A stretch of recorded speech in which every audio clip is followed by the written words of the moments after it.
Okay, good afternoon, folks. Hope you enjoyed your lunch. I'm going to be talking about the Federal Reserve Bank, which says just ugly. It's not good, it is bad, and it's ugly.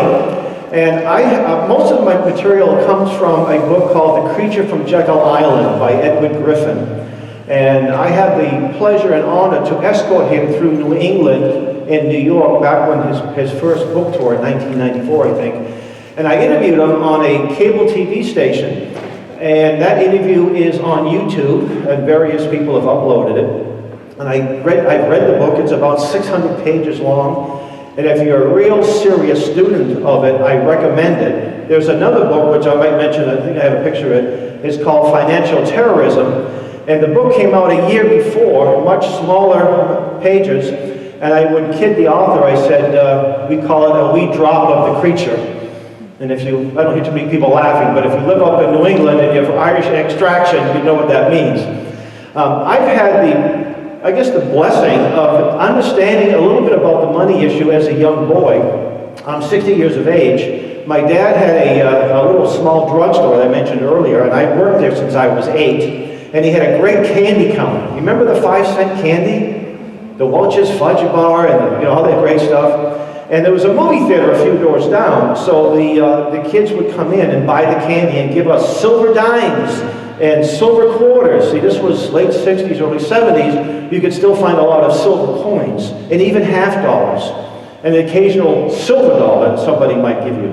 And I started collecting coins, and I knew that anything before 64 and before, or if it was a Kennedy half from 65 to 68, 40% silver, you take it out. Gresham's law, as was mentioned by Martin Salbridi, that bad money chases good money out. I also became a coin collector as a young boy, and I had a lot of fun going to downtown Boston, hopping on a trolley and then a subway. There was a little coin shop, a little tiny small place, no more than 3 people could fit in there, and they had a lot of high-end coins. They always made time for me, though, because they're looking at future coin dealers. And one day a man is in there. He thought he had a very valuable coin. It was a silver dollar with a Carson City mint. And the man, the coin dealer looked at it, and he said, "It's worthless." The guy, "Wow, why are you saying that? It's worth a few $1,000s in the book. It's extra fine condition." So he put the dollar on the tip of an eraser, a pencil eraser, and he got another coin, and he rang it. He hit it, and it went clunk. Then he got a real silver dollar, and it rang. It had a bell tone. It had a nice little ring to it. So he said this was a counterfeit coin. They used to do that there was the Liberty nickel. When it first came out in, I think, early 1880s, they just had a V on the back. And some people would gold plate it and pass it off as a $5 gold piece. So they got wise to it. So there was counterfeit coins. And the Eisenhower, everybody remember the Eisenhower dollar? After Eisenhower passed away, they put him on a dollar. It was a so-called silver dollar, but it was just copper and nickel and maybe some zinc.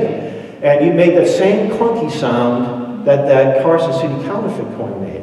So what was illegal has now been taken over with the government. In fact, at one time, to counterfeit a coin was a capital offense.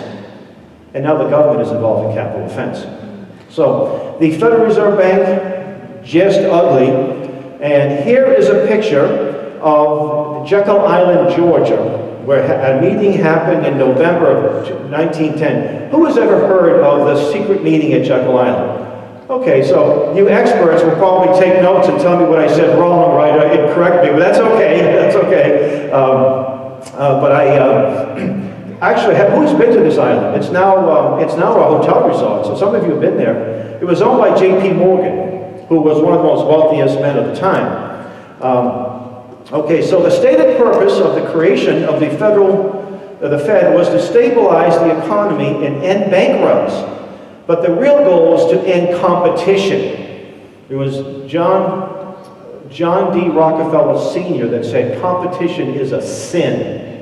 And the goal was to get, and I want to point out too that the Federal Reserve Bank is not federal in the strict sense, it's not a reserve, and it's not a bank. So I say you tell 3 lies when you say Federal Reserve Bank, okay? By 1913, there were over 20,000 banks.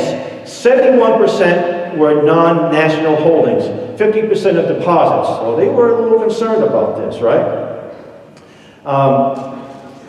The Federal Reserve established December 23rd, 1913, unconstitutional ever since. And it was Article 1, Section 8, Clause 5 that talks about only coins would be used, gold and silver, but gold especially. And this took over that. And so, and also too, that it was 2 days before Christmas. A lot of the people who voted for this weren't even there. Do they still do things like that? You know, they still do. They pass some bills when there's only a handful of people, enough for a quorum sometimes. Now, a lot we've learned about the Federal Reserve Bank comes from a man named Frank Vanderlip. He was one of the attendees. He represented the National City Bank, the Rockefeller interest. He wrote a book, his autobiography, about a year before he passed away. It was called Farm Boy to Financier. And it was serialized in the Saturday Evening Post. Well, it was about 10 years ago, a friend of mine said, Hal, I want that chapter. If you could find that chapter that talked about the secret meeting, he said, I'll put it back, you know, I'll pay to put it in print. It took me about 3 years. Now, I didn't spend every waking moment looking for it, but I let people know around the region. And I found a version online. You could go to the Saturday Evening Post. It was a weekly publication. And every single magazine issue in a PDF format except for that particular week. Then I found a version that was so, it was illegible. It was online, but you couldn't read it. And then one day, a friend of mine up in Maine said, Hal, I found a copy of the book. Where'd you get it? Oh, a yard sale. I think I paid 50 cents for it. The book was listed on Amazon for $1,500. So, and then he sent me the magazine. So he found the magazine in some kind of antique shop. And my friend, true to his word, he paid the money to put it in print, and we put it in print. I have copies of that. You see a picture of it there. Just the article, just the chapter about the secret meeting. And he said, Mr. Vanderlip said, we were as furtive as any conspirator. And there was some talk about this secret meeting. And they didn't use the term conspiracy theory. That wasn't used until after JFK was assassinated, I think. But they used terms like that. They said, oh, that never happened. There was a couple of articles, but without any substantiation, just speculation. But then this came out, and he basically admitted what they did there. And now here are some of the attendees. And some of the historians have said about 1/5 of the world's wealth was represented there. It was pretty fascinating. Jekyll Island meeting, I heard 1/5, 1/4 of the world's wealth was represented. Nelson Aldrich was the maternal grandfather of the Rockefellers. You know, he married a Rockefeller. He was from Rhode Island, and you can actually rent out his estate for a meeting. I was thinking about doing that, inviting Ed Griffin there, because he actually used Jekyll Island for functions too. You can also rent out Mount Washington Hotel where the IMF was founded back in 1944, Bretton Woods. Henry Davidson, he was a partner of J.P. Morgan.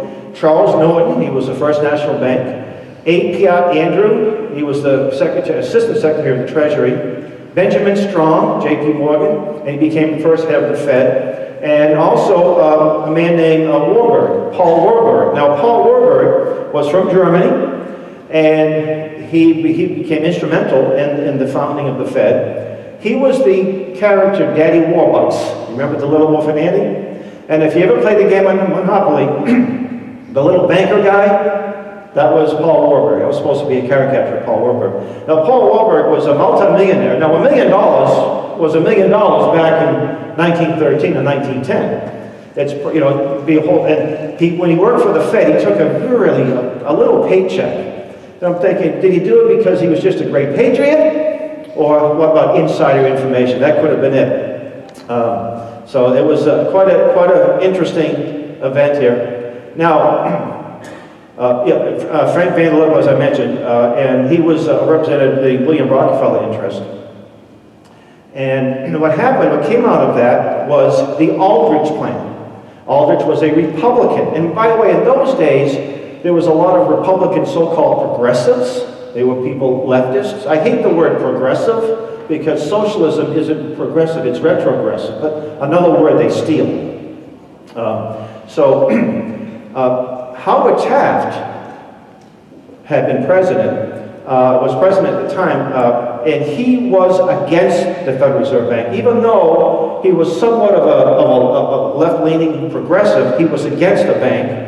Teddy Roosevelt, on the other hand, was a supporter of the bank. And they had a very interesting election in 1912.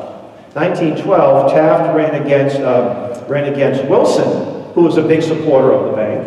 And old Teddy Roosevelt threw his hat in the ring as a member of the Bull Moose Party.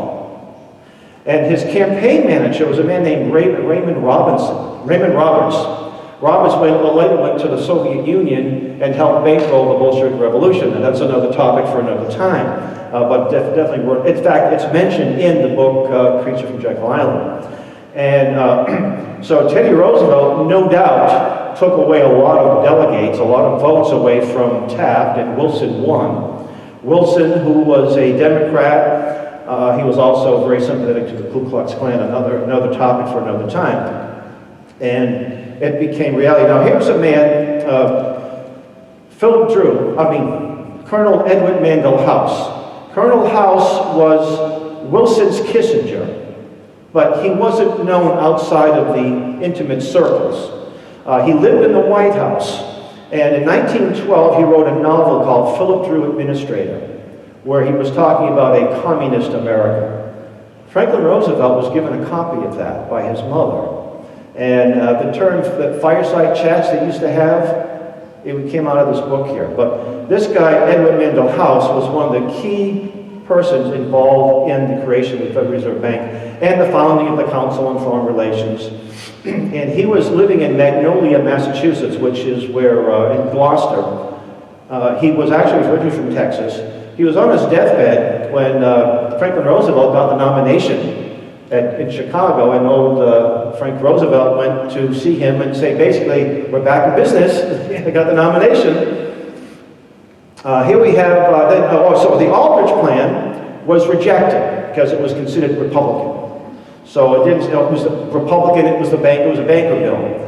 So they just gave it to the Democrats that were considered to be the anti-bankers. It became the Glass-Owen bill, and that was passed. And it was passed on December 23rd, 1913. That was a very bad year for our republic. We also got the 16th Amendment about that same time, income tax. We got the inheritance tax. If you look at the Communist Manifesto, there are 10 planks. One of them is a central bank, one of them is a progressive tax, income tax, and one of them is no inheritance tax. The Federal Reserve Bank isn't owned by the government. As Ed Griffin pointed out, it's a cartel between the banks and the government. So that's why you've never seen an audit of the Fed, although they did a minor audit, but not a real audit of the money, where it comes from, what have you. And really, a lot of people are concerned about who actually owns the bank. The action isn't in the tangible assets, it's in the interest they charge on this paper money, this phony money, this fiat money. But fiat money means money that you have to accept because the government makes it so. So the Federal Reserve Bank is made up of the National Board of Governors, 7 members, 14-year terms, 12 regional reserve banks hold reserve supplies, currency to member banks, the Open Market Committee, members of the Board of Governors and the 5 of the 12 regional bank presidents, and the president of the New York Reserve. So the New York Reserve is really the power base. There's one in Boston, Atlanta, I think there's one in Philadelphia, St. Louis, and some others. But the base is really in New York City and Washington, D.C. The president does appoint the chairman of the Fed. Remember Alan Greenspan? Alan Greenspan was supposed to be this wise, noble soul. He had been an Irandian. He was a big supporter of the gold standard. And he changed awfully quick, didn't he? And I remember watching a video, watching him on C-SPAN, he was testifying against a tax increase. But then a year later, he's in favor of a tax increase. So the guy was all over the map, and it would take him 100 words to say something that he could say in 3 words. So he was this giant intellect, but he was really he was a bad guy. He was manipulating So here, we were told that the Federal Reserve Bank would stop the bank failures, stop all of the evils, the bank runs. Everybody watched the movie It's a Wonderful Life, you know, the scene where there's a bank run. But the Federal Reserve hasn't done that. And I get some pictures of money here, some bills. We had silver certificates and gold certificates. That was called, it was gold back, and it would say, if you took it to the bank, it would say, pay to the bearer on demand, $20, an ounce of gold, $20. Then you end up with, the last one was a silver certificate that was abolished in 1963, where you can go to a bank and get a silver dollar. You know, the price of silver. Another thing, too, is how they manipulated the price of gold. It was Franklin Roosevelt, when he passed a law or executive order, making it illegal to own gold. I think it was about $22 an ounce. And then he just arbitrarily raised the price to $35. And they would set the price, his little group of advisors, they just arbitrarily set the price. Nothing to do with supply and demand or what have you. And also, there were contracts made for the big payment in gold. He voided all those contracts. So we had a lot of problems with people who didn't understand the Constitution way back then, because most people gladly turned their money in to the federal government. Thanks to Ron Paul and others back in the 70s, they made gold ownership legal again. So today we have a Federal Reserve note. And the Federal Reserve note is what we call fiat money. And we call it a bill. How many people get bills in the mail? Phone bill, electric bill. Do you take that bill and you spend it? You know, if you went to the grocery store with your phone bill, they'd laugh at you. Get out of here, dude, you know? Well, how about if I give you a Federal Reserve note? We'll take that. That is an instrument of debt. And if we paid off the national debt, guess what would happen? Those bills would be out of circulation. It's really hard to get your hand around that, isn't it? So, anyway, I only got a little time left. Okay, so, and the Fed. It is incapable of accomplishing its stated objective. There's a cartel operating against the public interest. It is a supreme instrument of usury. It generates our most unfair tax, inflation. It encourages war. It destabilizes the economy. It is an instrument of totalitarianism. Say that 3 times fast, right? And so I was so glad that there is such a movement now around the country to abolish the Fed, and that's our sign. We were at a rally not too long ago in Boston, and I had a lot of DVDs on the subject, and we were actually right in front of the Fed, and my children, I call my children secret weapons when they were a little younger. They were handing them out to all the people going into the Fed bank. You know, they wouldn't take them from guys like us. We would have got arrested, but they take it from my 8, 9-year-old homeschool children. And so here are the 3 books. 3 books I recommend is Lots: Financial Terrorism, The Future for Jekyll Island, and Ron Paul's And the Fed. Time's up, so I want to thank you for your attention, and God bless.